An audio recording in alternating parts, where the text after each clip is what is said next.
And now here on Radio Free UK, we bring you Godfrey Bloom with his thoughts following the Brexit win.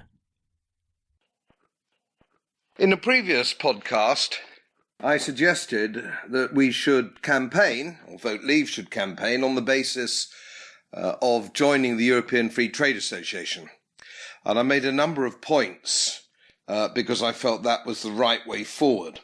Now the question is, have I changed my mind in the light of the referendum result? And the answer is no, I haven't. I'm going to tell you why. I did say in my broadcast of over a month ago now that we were going to end up with some form of mutated European Free Trade Agreement anyway. That's what we were going to get, whether we liked it or not, because it would be negotiated by a broadly Europhile House of Parliament and government and civil service. Now, I'm not in favour of that, incidentally, and I've said so on many occasions, but politics is the art of the possible.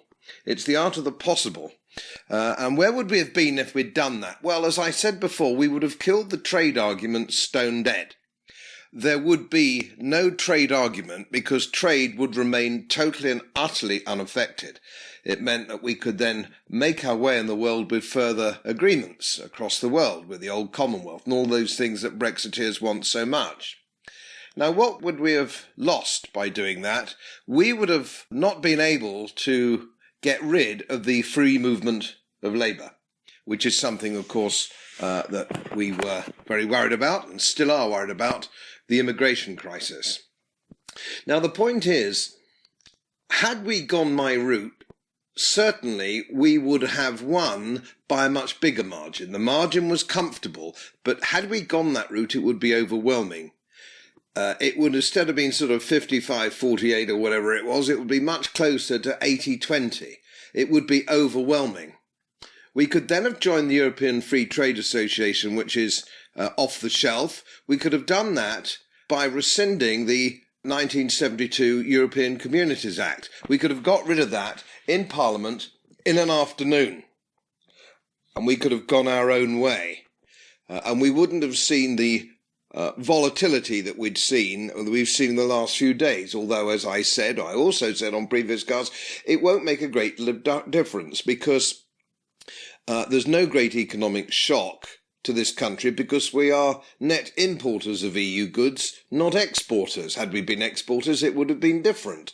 So there is no economic shock, and that is shown by the FTSE 100, which today, as I make this cast, is at its highest now for over a year. So there's any question that would only be an economic shock is absolutely ludicrous. Now the pound's off, yes indeed, but why is the pound off? It's because Mark Carney, the arch Europhile, has created yet another £250 billion in quantitative easing. And you don't need an O-level in economics to know that is going to depress the value of the pound, and it has done. But that will be a central bank-driven situation, nothing whatsoever to do with Brexit. So, had we taken the European free trade option, we would now be out. We would be out of the European Union this very day, because all we need to do was assemble, call in Parliament, have a special day in Parliament and vote that through.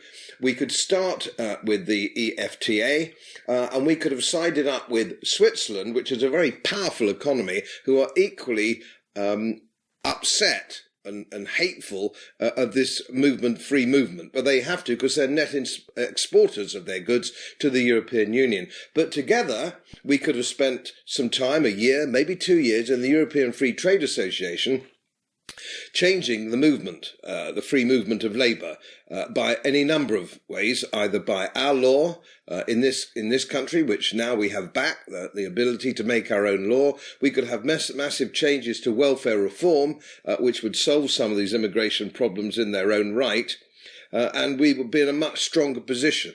Now we have what I feared we would have. It's rudderless. Nobody seems to know what they're doing. It looks like we're going to get a Europhile Prime Minister. We're going to have a civil service which remains unchanged from their Europhile stance. We're clearly going to make a complete dog's breakfast of it. We're going to go out the route of Article 50, which is a disaster. It'll be niggles and recriminations for over a year, maybe up to 2 years. All this could have been avoided, I think, if we'd come out and campaigned for the European Free Trade Association in some mutated form on day one.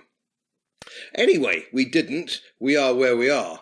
But what we need to do, Brexiteers, is to have a long think about how we handle this now, because we voted out, we voted to leave, and we have to make sure that somehow we keep our politicians in government in order, that they meet the will of the people. And I have to tell you at the moment, I'm deeply suspicious. Even if the preferred exit route is Article 50, I still don't know why we haven't triggered it. If that's the way the government wants to go, I don't believe it should, but that's the way they wanted to go. Now is the time to trigger it. All it is giving notice that we're leaving.